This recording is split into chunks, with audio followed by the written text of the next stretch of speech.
Olá, pessoal, boa tarde, sejam todos bem-vindos à nossa última aula síncrona do curso de licitações e contratos. É um prazer estar aqui com vocês. Lembrando que estamos na reta final também do curso, né? O nosso curso de licitações e contratos vai até o dia 9, próximo domingo. Então, aproveitem o resto da semana para lerem todo o conteúdo, os cadernos didáticos, materiais complementares, assistirem os 5 vídeos curtos, onde o professor se dedicou a uma temática específica que ele considerava muito importante, e as 6 aulas. Se você perdeu alguma, seja síncrona ou assíncrona, aproveite para assistir. As aulas são muito importantes, né, para a formação de vocês aí nessa área de licitações e contratos. E eu espero que vocês façam bom proveito dessa última aula.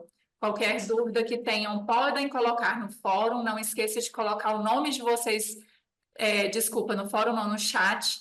Não esqueçam de escrever o nome completo de vocês também no chat para a gente registrar a participação. Tá bom? Seja bem-vindo, professor Eliseu Galvão. Oi, Adriana, boa tarde aos alunos. Essa, essa aula de hoje nós vamos falar sobre alguns documentos essenciais na fase de elaboração da licitação, a fase interna, e também o edital, que aí a gente já parte para a fase externa da licitação.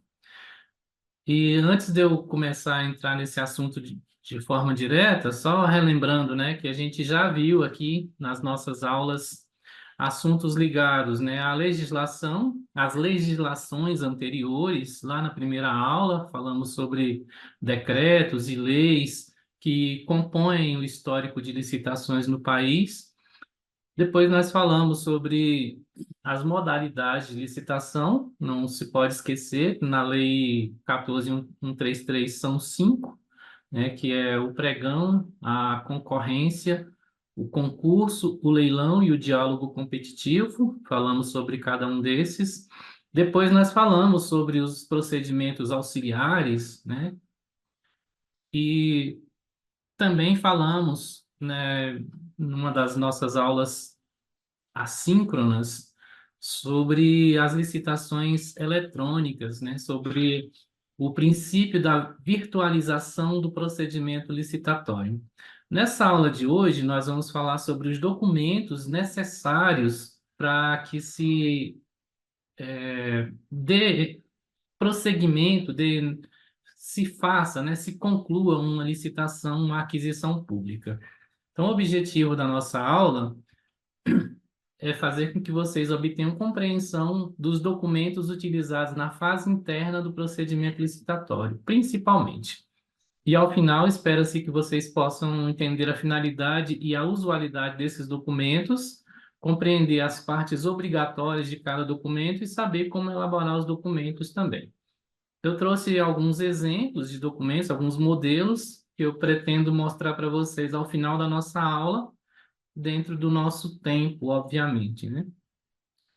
Bem, alguns documentos que compõem a fase interna da licitação são o DFD, Documento de Formalização de Demanda, o ETP, que é o Estudo Técnico Preliminar, o Mapa de Riscos e o Termo de Referências. O termo de referência, e nós vamos falar sobre cada um desses logo adiante aqui. E depois, para a fase externa, é o edital da licitação. Então, os 4 primeiros que eu falei são fase interna, a fase preparatória, é o momento em que a administração está elaborando seus documentos, está preparando as suas regras para que o fornecedor possa saber qual é a necessidade da administração com essa aquisição e quais são as regras, né, que ele vai ter que seguir para poder vender ou para poder comercializar ou para poder contratar com a administração. E aí o edital vem e consolida tudo isso, torna público, fala para o fornecedor, olha, se você quiser vender para o governo, você vai ter que seguir essas regras aqui. Só que todos esses documentos, eles partem de um documento primeiro, né, que é o plano de contratação anual. O plano de contratação anual é um documento elaborado pela administração de forma prévia mesmo, todos os anos, né, para contendo tudo aquilo que a administração pretende contratar ao longo de um período de um exercício financeiro. Então, é um documento para se planejar e organizar as contratações que virão a ser realizadas ao longo de um determinado período. Normalmente é um ano fiscal, né? Um exercício financeiro.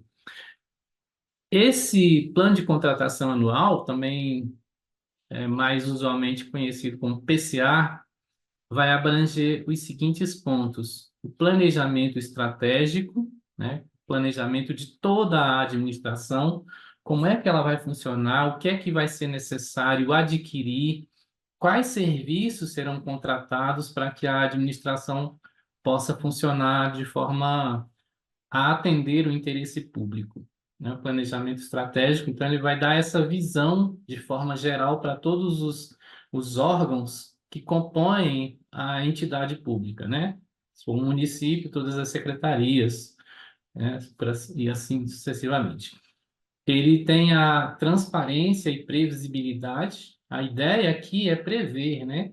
Eu estou prevendo tudo aquilo que eu vou precisar adquirir ou contratar para o exercício seguinte. Ele não é engessado, é apenas uma previsibilidade, apenas uma previsão, mas ele não é um documento engessado, né? Coloquei isso aqui e não posso alterar. Não, posso, né? Às vezes a meta da administração acaba sendo modificada, então é necessário mudar também o objeto, né? O item que está composto ali no plano de contratação anual.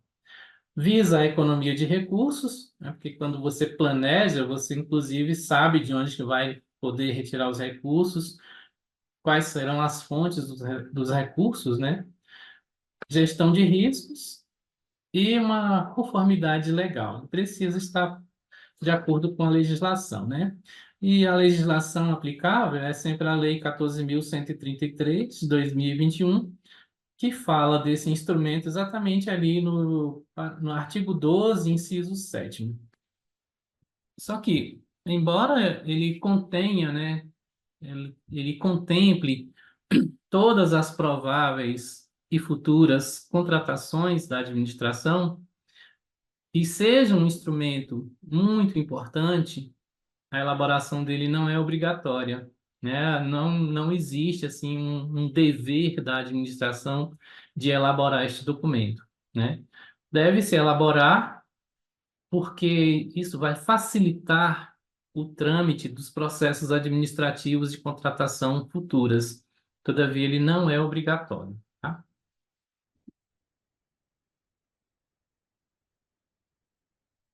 Adriana, tudo bem? Alguma pergunta?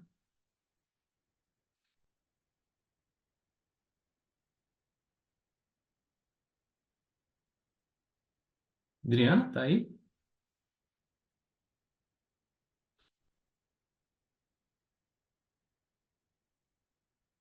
Desculpa, professor, meu microfone estava desligado, tá tudo certo. Tá ok. Então, tá aqui, né, um escopozinho do plano de contratação anual. Na União, ele se tornou obrigatório, foi regulamentado pelo Decreto 10.947 em 2022. Né, este aqui é um modelão, assim, um mapa de como se realiza o plano de contratação anual na União, tá? Então, até 1º de abril tem que ser elaborado. Até 30, né, do 4, ano de elaboração. Até 15 do 5, ano de elaboração. Até 30 do 5, ano de elaboração. Aí vem as etapas, né? Até 1º de abril, elaboração dos documentos de formalização de demanda no PGC. Responsável, área ou requisitante, né? Ou área técnica. Até 30 do 4, consolidação das demandas, né? Setor de contratações. Até 15 do 5, aprovação. Quem aprova? Autoridade competente, né? Aprovar, reprovar, demandar ajustes. Então, dependendo da situação, o instrumento vai prosseguir ou vai ser eliminado de uma vez ou vai sofrer os ajustes necessários, né? Até 30/5, disponibilização no sítio oficial do governo ou então no PNCP, né?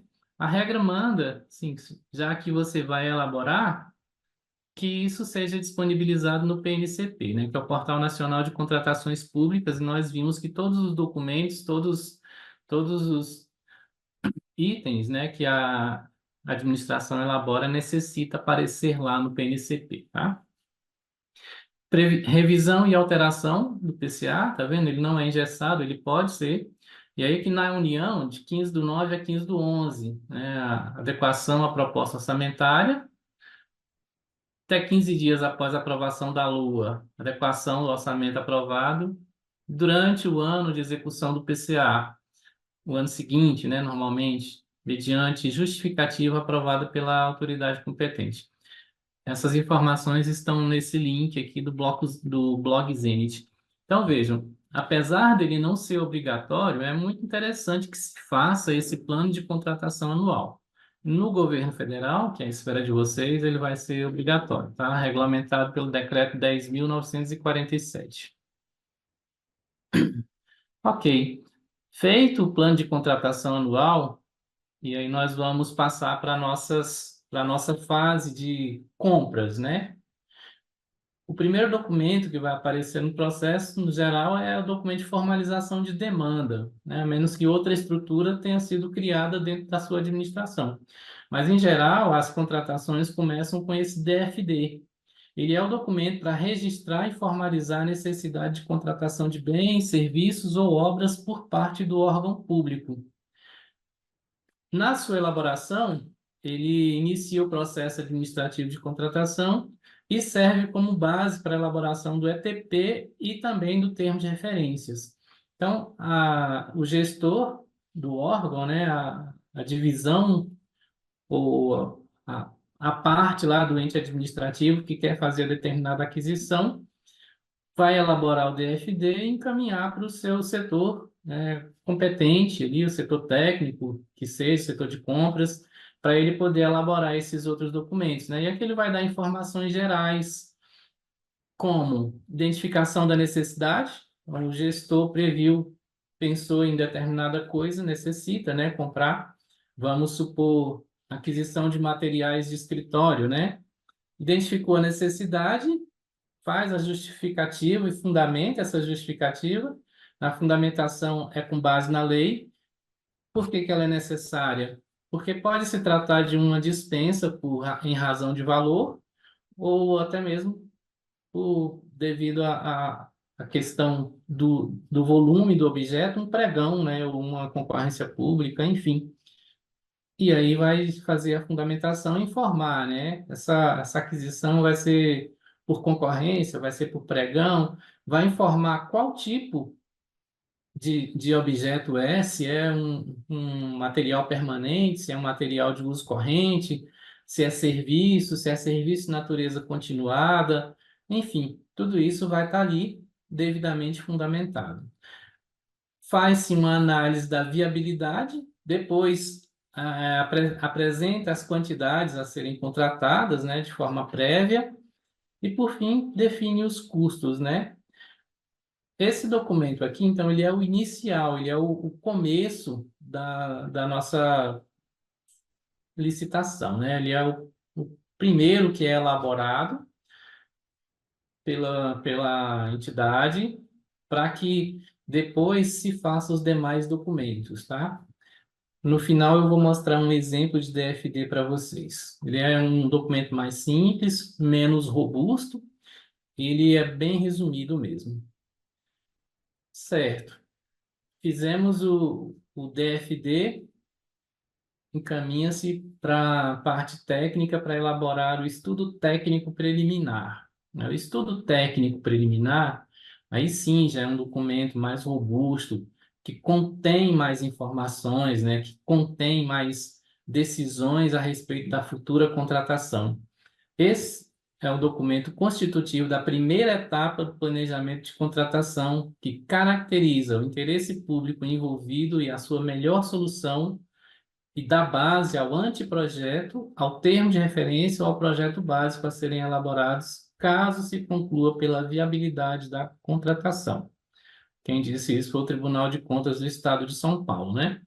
Então, o estudo técnico preliminar, ele vai precisar conter os seguintes tópicos, não todos sendo obrigatórios, né? Mas alguns deles sim. Primeiro, a descrição da necessidade da contratação, né? Então, aquela justificativa que apresentou lá no DFD, ela vai ser robustecida aqui, vai ser ampliada, né? Por que que eu necessito adquirir material de expediente?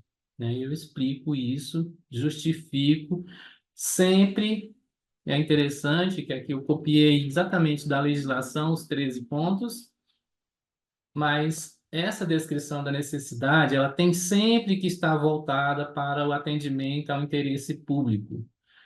Eu só posso fazer despesas na administração se for para atender determinado interesse público. Então, nessa descrição da necessidade aqui, ela necessita estar em comunhão com o interesse público. Como é que a aquisição de material de expediente atende o interesse público? Aí você vai explicar isso na sua justificativa. Demonstração da previsão da contratação no plano de contratação anual. Então, nós já fizemos o plano de contratação anual. Então, a gente vai linkar este estudo técnico preliminar com aquele documento, PCA, Plano de Contratação Anual, né? Essa despesa aqui está prevista lá, já foi prevista lá, tá? Lógico, se ele existir, né? O próprio artigo da lei, esse inciso aí, ele vai falar, sempre que ele existir. Se não existir, não tem por que tentar demonstrar, né? Terceiro, requisitos da contratação. Então, que você pode delinear, falar, a empresa que vier apresentar proposta, ela tem que ter 10 anos de mercado, ela tem que ter atestado de capacitação técnica emitido por pessoa jurídica de direito público ou privado, ela tem que estar no mercado há muito tempo, ela tem que ter, sei lá, uma conduta ilibada, enfim, são os requisitos da contratação, né? Preciso colocar isso? Não necessariamente, né? Obrigatoriamente não, porque lá no edital já vai conter essa informação também, tá? Um quarto ponto, estimativa das quantidades para contratação. Aqui sim, preciso demonstrar com clareza quais são os quantitativos, fazer a descrição correta do objeto, porque depois, na hora que eu for elaborar o meu termo de referência, aí eu sei o que é que a administração realmente está necessitando. Levantamento de mercado, então, preciso verificar se esse objeto que eu quero está contemplado no mercado. Se tiver, eu considero ele como um objeto de natureza comum. Se é um objeto que tem uma descrição usual no mercado, é fácil de chegar até ele, é um objeto de natureza comum. Se não, se eu fizer o meu levantamento de mercado, perceber que esse objeto aqui é uma coisa mais difícil de fazer, tem uma complexidade maior, aí já não vai ser natureza comum, né? Aí a gente precisa verificar qual modalidade vai ser utilizada para adquirir esse bem ou esse serviço. Estimativa do valor da contratação. Então, naquele levantamento de mercado que você fez ali, você verifica inclusive preços, né? Qual que é o preço estimado desse objeto? Além disso, desse levantamento de mercado, para a gente estimar o valor da contratação, a lei manda verificar outras contratações similares dentro da própria administração. Então, a gente faz esse levantamento para ter uma ideia de quanto que vai ser gasto pela administração na aquisição desse bem ou serviço. O sétimo ponto é a descrição da solução como um todo, né? Aqui você vai informar de que maneira isso vai atender o interesse público, né? Como que essa solução aqui atende o interesse público e atende os interesses da administração. Oitavo, justificativa para o parcelamento ou não. Isso aqui é importante falar, porque certas aquisições, cujo valor é até 80 mil, o certo é manter esse bem para participação exclusiva, ou reservar, né, esse bem, a palavra certa, para participação exclusiva de microempresas ou empresas de pequeno porte. Além disso, nos bens que forem divisíveis, né, então, vamos supor, né, eu quero adquirir papel sulfite, papel A4. E aí eu fiz o meu levantamento, eu vou gastar 100 mil reais, né? Veja que extrapola os 80.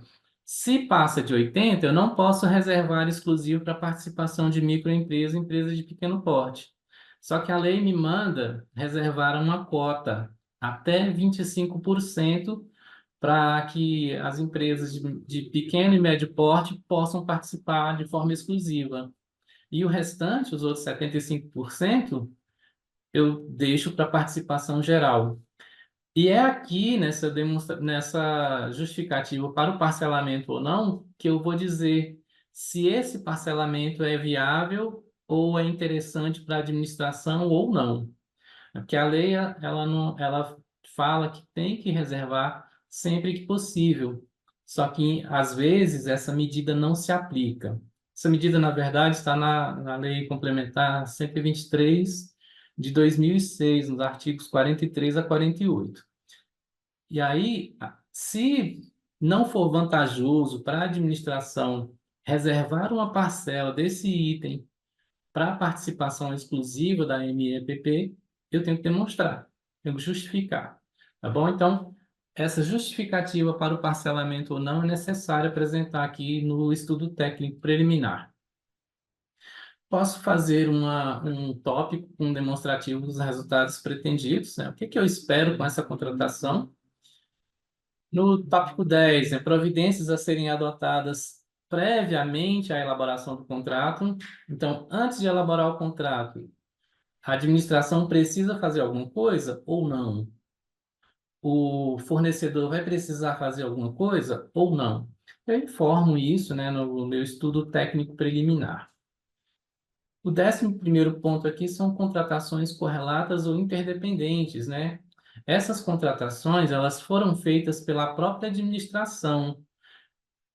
Elas podem ser agrupadas aqui para poder fazer uma licitação só, né? Ou então deixar fora, né? Mas eu posso apresentar. Foram há 3 meses nós fizemos essa contratação aqui para adquirir esses bens, material expediente, só que o papel não estava incluído, né? Eu vou e explico se existiram, né, ou não contratações correlatas ou interdependentes, né? E aí eu apresento também a necessidade de fazer a compra do papel para complementar os materiais expedientes que eu necessito adquirir, tá? Interdependentes. 11º, descrição dos possíveis impactos ambientais. Agora, a lei exige, né? Nós falamos sobre sustentabilidade, sobre licitação sustentável, e aqui no EPP você já vai informar isso. Mas essa contratação ela tem os possíveis impactos.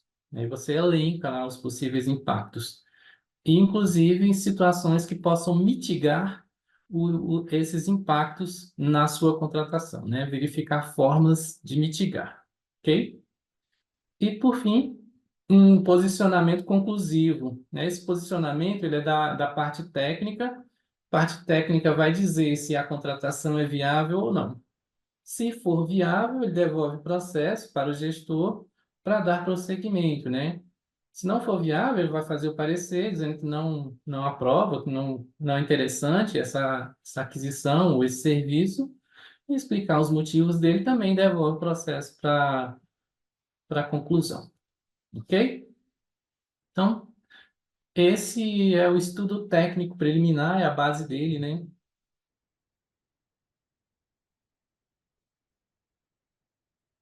E aí, eu esqueci qual que é o artigo, mas se eu não me engano é o 25, vai falar, né? Obrigatoriamente, alguns desses elementos precisam estar presentes no ETP, que são o 1, descrição da necessidade, o 4, né, estimativa das quantidades, o 6, que é a estimativa do valor, o 8, né, que é a justificativa para o parcelamento ou não, e o 13, que é o posicionamento conclusivo. Os demais tópicos, eles podem ser interessantes ser apresentados, mas não são obrigatórios na hora de você elaborar o seu ETP. Adriano, alguma pergunta? Tudo tranquilo aqui, Deixa eu professor? prosseguir aqui. Pode prosseguir. Ok. Elaborado o ETP, então, deu parecer conclusivo a respeito da possibilidade da contratação, vamos dar prosseguimento ao feito, né? E aí, com isso, eu elaboro o termo de referências ou projeto básico. Termo de referências e projeto básico é a mesma coisa, tá? Só que termo de referências, no geral, é para as aquisições, de forma geral, e projeto básico é para obras e serviços de engenharia. Mas, em tese, é o mesmo documento. Ele desempenha um papel crucial, estabelecendo as bases para a contratação de bens, serviços ou obras. Ele deve ser elaborado de forma imparcial e não restritiva, garantindo a participação de todos os interessados que atendam aos requisitos estabelecidos e deve estar alinhado com os princípios da legalidade, impessoalidade, moralidade, publicidade e eficiência que regem a administração pública, né? Isso quer dizer que na hora que você vai elaborar o seu termo de referência, você precisa ter o cuidado de não inserir cláusulas que sejam restritivas à participação das empresas interessadas, né?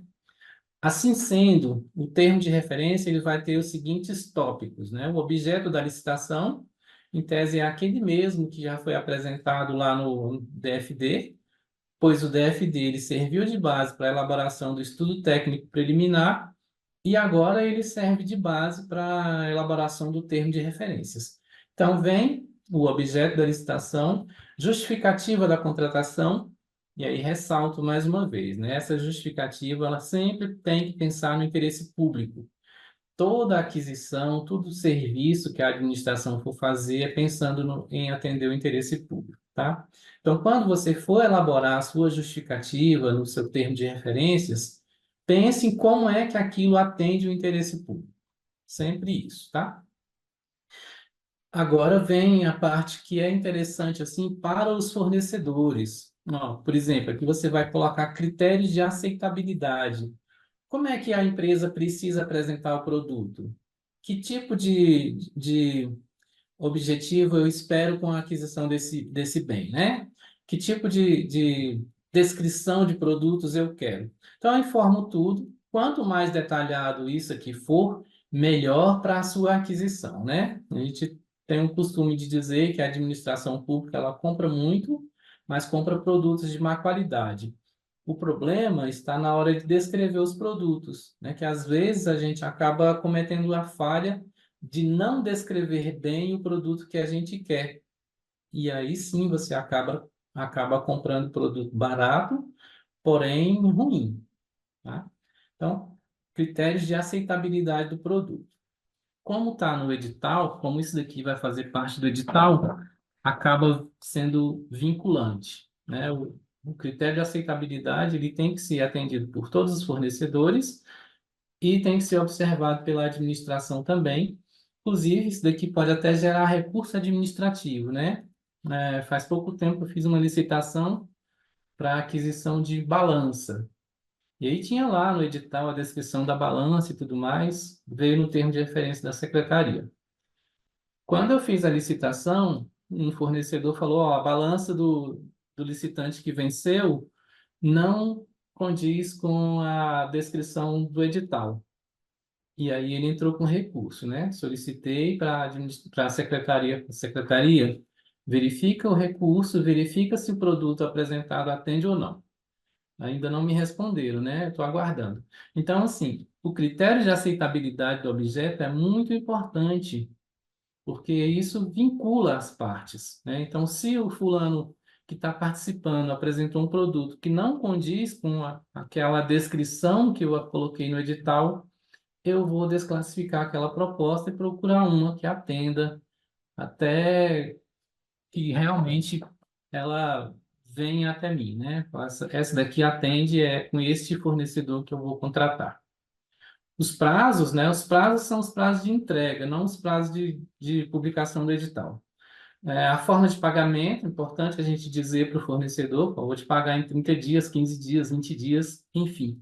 Obrigações das partes, né? Normalmente você elenca, né, quais são as obrigações do fornecedor e quais são as obrigações da administração. Também pode-se colocar garantias, né, se for o caso. Nem todas as aquisições, nem todas as contratações vão exigir garantias, né? Mas alguns casos sim. E prováveis anexos, né? Normalmente, quando tem muito produto, esse critério de aceitabilidade aqui, ele vai ter um anexo somente com a descrição dos itens que você quer, tá? É importante também informar aqui para o fornecedor quais são os preços de referência, como é que você chegou nesses preços, né? Para ver se aquele produto que você está querendo comprar está no mercado com aquele valor, né? Com aquele valor correspondente, para que você não compre o gato pela lebre, né? Ok? Então, esse é o termo de referências. O termo de referências é um documento principal do processo, né? Porque ele quem vai ser apresentado ao fornecedor. No geral, a gente não apresenta para ele nem o DFD, nem o ETP. Isso só depois que a lei manda, né? Finalizou a licitação, aí você pode disponibilizar isso, mas a priori não. A priori, quando eu lançar o edital, o único documento que eu coloco à disposição dele é o termo de referência e algumas planilhas, né, se for o caso. Um outro documento que se tem, que se deve elaborar, é o mapa de riscos, né? Lógico, para tudo, Eliseu. Não, né? Não é toda aquisição que vai precisar de mapa de risco. Aqui, ele visa identificar e avaliar os potenciais riscos envolvidos no processo de contratação, sendo uma representação visual dos diferentes tipos de risco que podem afetar o sucesso da licitação e a execução do contrato. É uma previsão, né, que a administração faz. Ó, essa contratação aqui, ela tem esse risco inerente nela. Aí vai definir se é um risco baixo, né, danos que não comprometem o processo, são catalogados nos relatórios pós-contratuais com vistas a novo planejamento. Se é risco de médio porte, né, aí eles vão comprometer parcialmente o processo, atrasando ou mesmo indeferindo a sua qualidade. Ou se é risco de alto impacto, né? Danos que comprometem a essência do processo de serviço. Aqui uma tabelinha, né? A gente colocou aqui, essa tabelinha foi obtida na INAP. O mapa de riscos é necessário elaborar, porque ele dá uma visibilidade a respeito dos possíveis riscos que podem ocorrer com a contratação. Ok, aqueles três ali, né, que eu falei, então, são os documentos da fase interna da licitação. O DFD, né, que é o primeiro documento, que é o documento que começa o processo. O estudo técnico preliminar, em que se observa todo o cenário e verifica se aquela contratação é possível ou não. E depois o termo de referência, né? Termo de referência que é onde se define as normas de aceitabilidade de entrega do objeto. E por último, o mapa de riscos, né? Finalizado essas etapas, né, o processo vai ter um trâmite normal e até chegar lá o agente de contratações. Eu não sei se eu falei para vocês, né? Mas na 14133 a pessoa responsável por conduzir o procedimento licitatório se chama agente de contratação. E aí, esse agente de contratação, no geral, ele é designado não apenas para conduzir o procedimento licitatório, mas também para elaborar o edital, tá? O edital é o documento que vai iniciar a fase externa da licitação, né?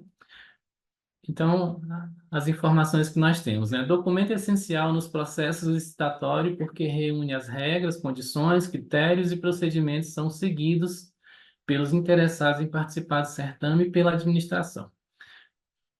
Ele é um documento vinculativo, né? Ele é como se fosse uma lei interna da licitação, né? Muita gente trata ele assim.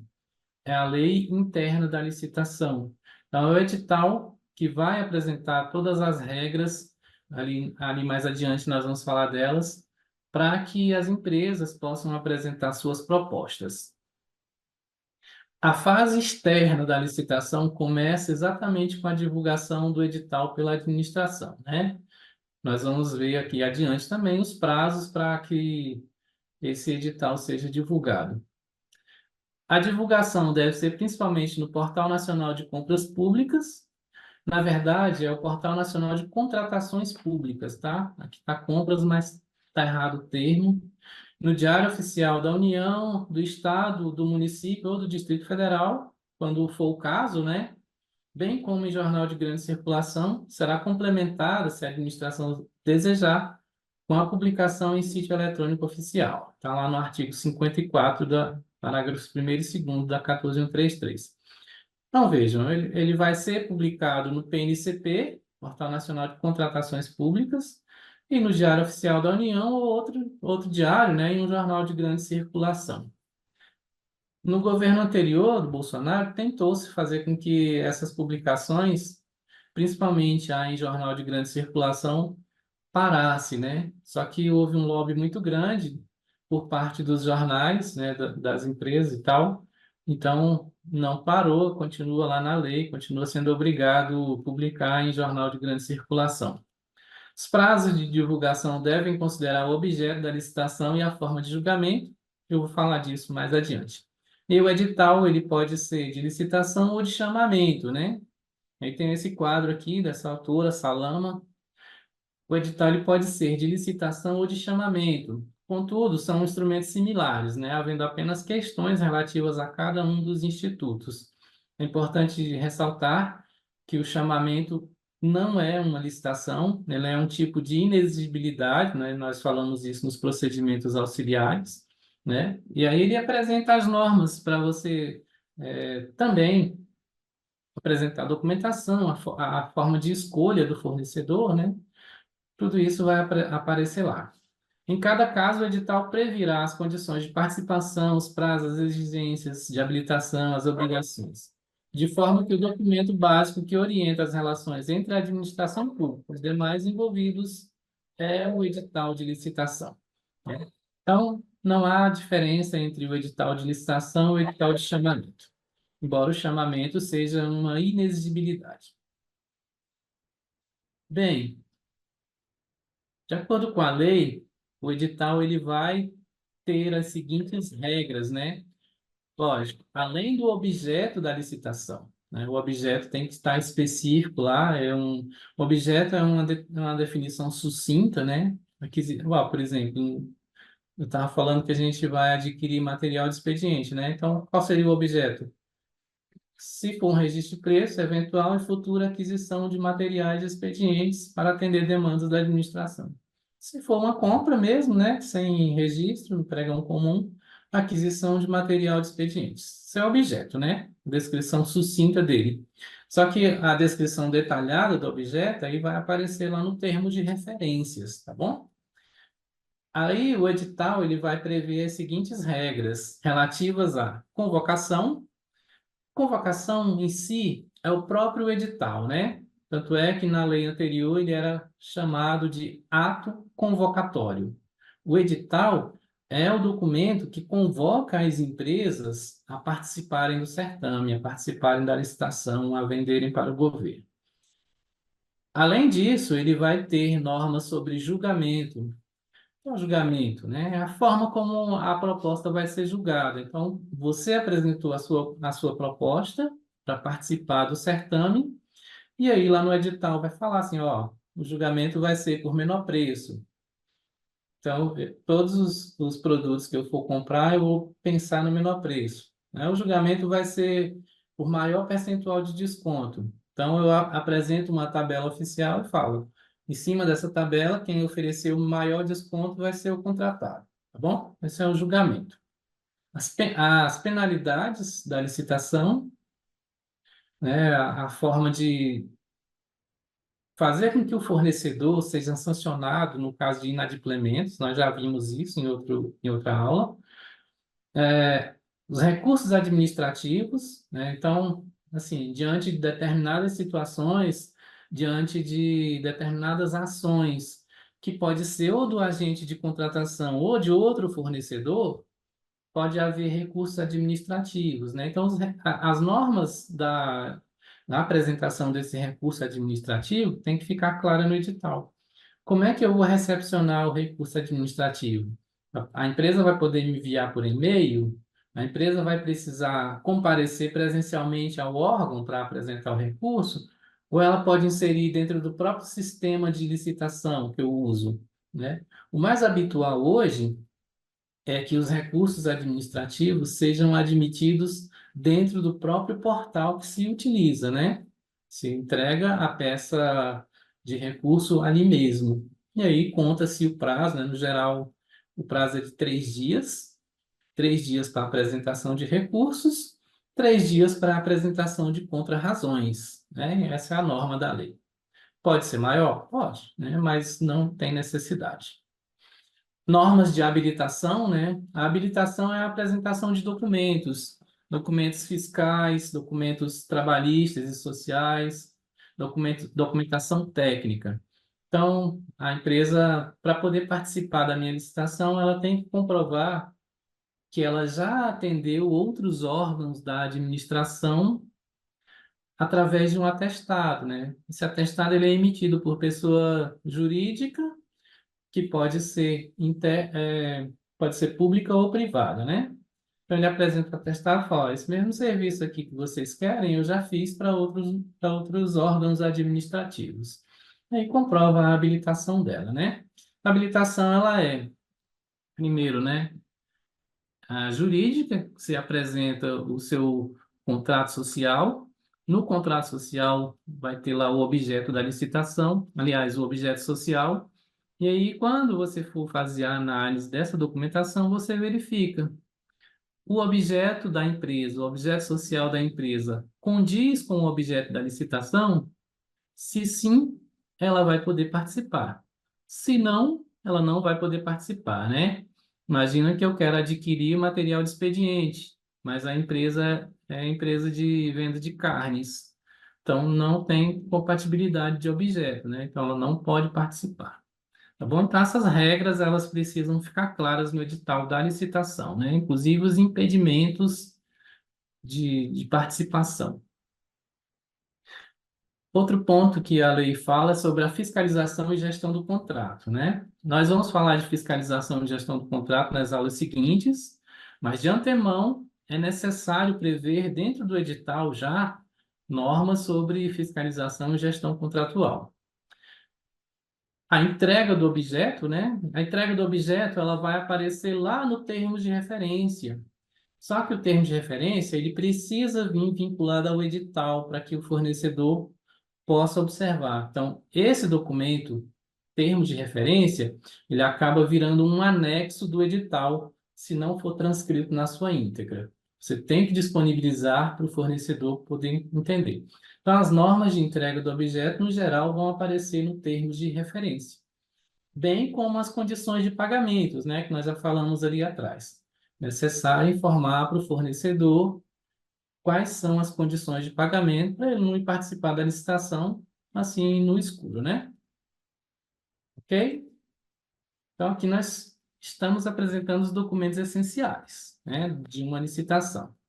DFD, estudo técnico preliminar, mapa de riscos, termo de referências e agora o edital da licitação. E aí eu pergunto, alguma pergunta, Adriana? Nenhuma pergunta por enquanto, professor. Pode dar prosseguimento. Tá bem. Bom, então a gente viu aqui a primeira regra é relativa à convocação, né? A convocação, como eu falei, é o próprio edital em si, só que ele precisa ficar publicado por determinado período, né? E esses períodos estão ali a partir do artigo 55. Ó, na linha A do artigo 55, diz que o prazo de publicação é de 8 dias, e esse prazo é prazo mínimo, tá? O mínimo é 8. Se a proposta for para aquisição de bens comuns, né? Bens e serviços de natureza comum, contado a partir da data de divulgação do edital. O prazo é 8 dias, mas no geral a gente conta 9, porque o dia inicial ou o dia final não vai contar. Então, ou inicial ou final não vai contar. Então, acaba que são 9 dias, tá? 8 dias é o mínimo. Na linha B, fala que são 15 dias úteis para apresentação de proposta de aquisição de bens, né, comum, se o julgamento, né, se não tiver sido apresentado ali na linha anterior, né, se não for o mesmo tipo de produto abrangido na linha anterior. Aqui na linha anterior, na A, quando adotados os critérios de julgamento de menor preço ou maior desconto. Então, sendo menor preço ou maior desconto, 8 dias para bens comuns, né? Não sendo esse critério de julgamento 15 dias, né? Qual que é o outro critério de julgamento, Eliseu? Técnica e preço, né? Ou só técnica. E aí a gente vai ver adiante aqui. 10 dias no inciso segundo, a linha A do artigo 55, 10 dias para contratação de serviços e obras. Serviços comuns, né? Obras e serviços comuns. Quando o julgamento também for de menor preço ou maior desconto, tá? Então, vejam que os prazos, eles estão relacionados com o tipo de julgamento, aqui na 14.133, né? Antes não, antes era 8 dias, 15 dias, 30 dias, 45 dias de forma direta. Aqui vai depender do tipo de julgamento que a administração pretender, né? Aí, no inciso segundo, na linha B do artigo 55, fala que são 25 dias úteis para obras ou serviços, né, especiais, quando os critérios de julgamentos for de menor preço ou maior desconto, contemplados os serviços especiais e obras e serviços especiais, né? Esses serviços especiais são aqueles que não podem ser descritos como comuns, né? Se for uma obra ou um serviço comum, 10 dias. Artigo 55, a linha C, vai falar que o prazo é de 60 dias para apresentação de proposta de contratação de serviços e obras quando o regime de execução for de contratação integrada, né? Nós já falamos sobre a contratação integrada, que é aquela em que, além do fornecedor executar o serviço, a construção em si, ele também elabora os projetos, né? E aí, nesse caso, o período de publicação do edital vai ser de 60 dias. Na D, no artigo 55, inciso terceiro, a linha D, fala que o prazo é de 35 dias quando for contratação semi-integrada, né? A semi-integrada é aquela em que alguns projetos serão elaborados pela própria empresa, né, contratada, mas não os projetos básicos, né? Os projetos essenciais vão ser elaborados pela própria administração disponibilizados. O artigo 55, inciso terceiro, fala que são 15 dias úteis para apresentação de proposta em que adotar o critério de julgamento de maior lance. Normalmente é o leilão, né? O leilão é a única modalidade que exige o critério de julgamento por maior lance. 35 dias, né, para técnica e preço, ou melhor, técnica ou conteúdo artístico. Aí aqui pode tanto ser a concorrência pública, com técnica e preço, ou o concurso, né? Melhor técnica ou melhor conteúdo artístico. E 10 dias para o caso de licitação fracassada, né? Às vezes você faz a licitação, ela acaba fracassando, e aí você divulga novamente, né? Enfim. Então, esses são os prazos de divulgação do edital. Esses prazos aqui eles não são negociáveis, não, tá? Tem que ser isso mesmo. A não ser, em alguns casos de dispensa, quando for para atender determinada demanda relacionada com situações de emergência pública, de emergência de saúde pública. Aí alguns prazos podem ser reduzidos até pela metade, tá? Mas, no geral, são esses prazos que precisam ser observados. O geral é esse aqui, de 8 dias e de 10 dias. São os mais usuais de todos. Ok? Bem, antes da gente chegar na conclusão, Adriana, eu vou só apresentar rapidamente aqui alguns documentos para o pessoal. Vou Tá certo. só mostrar aqui para eles. Deixa eu ver aqui.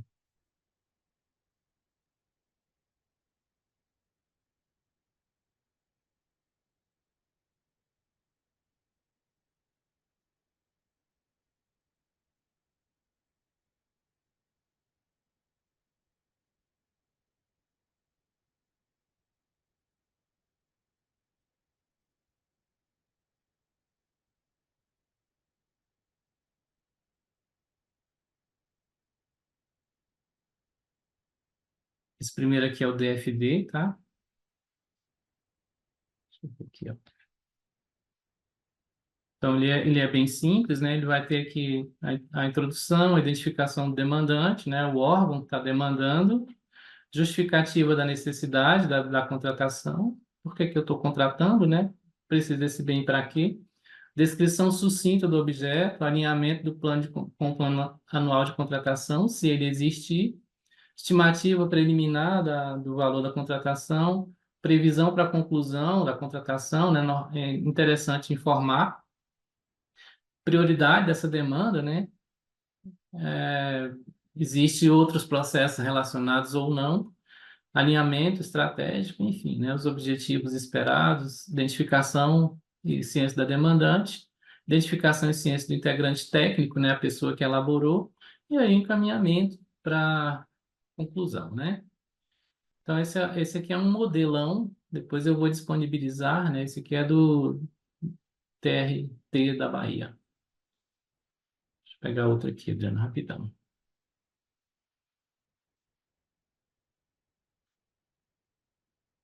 Esse aqui é um estudo técnico preliminar.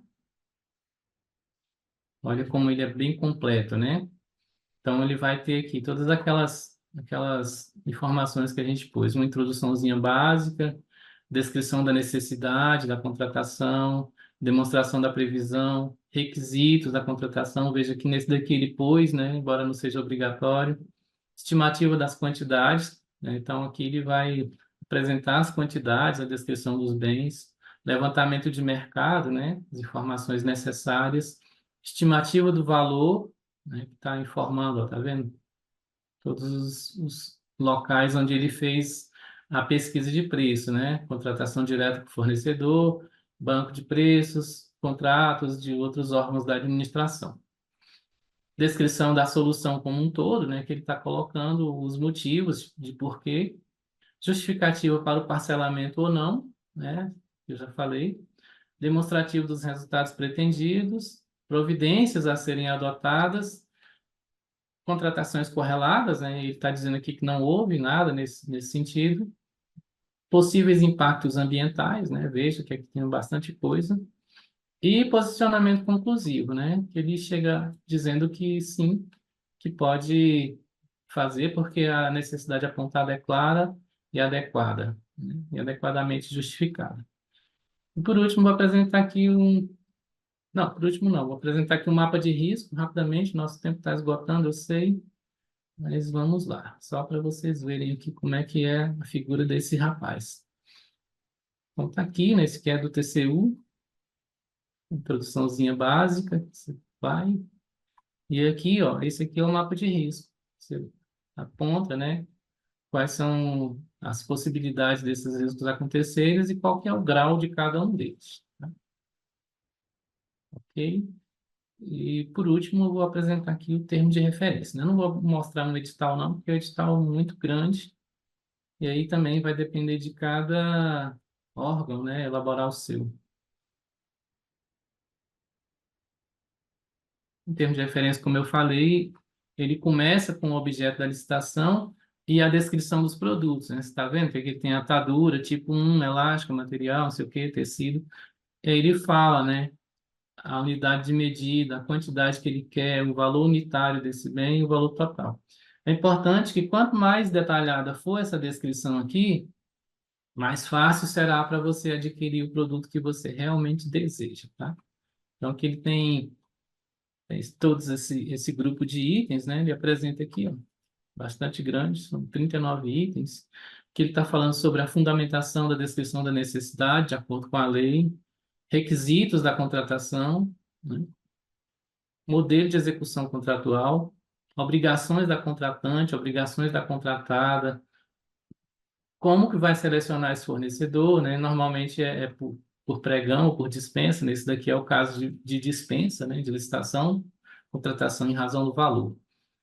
A forma de pagamento é importante ter, para o fornecedor saber, né? Adequação orçamentária, isso daqui vai linkar o seu termo de referência com a sua LOA, a Lei Orçamentária Anual. As sanções administrativas, né? E por aqui ele finaliza com as pessoas que elaboraram o termo de referências, tá? Bom, então esses são alguns documentos previstos na legislação, que são necessários, né? Para a gente poder fazer uma boa licitação. Esse é o assunto de hoje, Adriana. Então, eu devolvo a palavra a você, verifica se tem alguma pergunta. Tá certo, professor. Os alunos não incluíram nenhuma dúvida no chat, só que o fórum continua lá disponível, né? Vocês enviando aí até o sábado, dia 8, a gente vai ficar de olho para o professor colocar a resposta lá. Relembrando que o curso vai até o dia 9, domingo, então não percam tempo de acessarem todos os conteúdos, responderem as atividades avaliativas, já que é necessário alcançar 60% de aproveitamento para você ter o direito de emitir o seu certificado. Então, não perca tempo, última semana de curso, aproveitem bastante todo esse conteúdo de excelência que foi compartilhado com vocês e bons estudos aí nessa reta final. Professor Eliseu Galvão, muito obrigada pela participação, por compartilhar tanto conhecimento conosco e sucesso aí no seu caminho. Obrigado, Adriana. Obrigado aos alunos também. Boa tarde a todos. Boa tarde.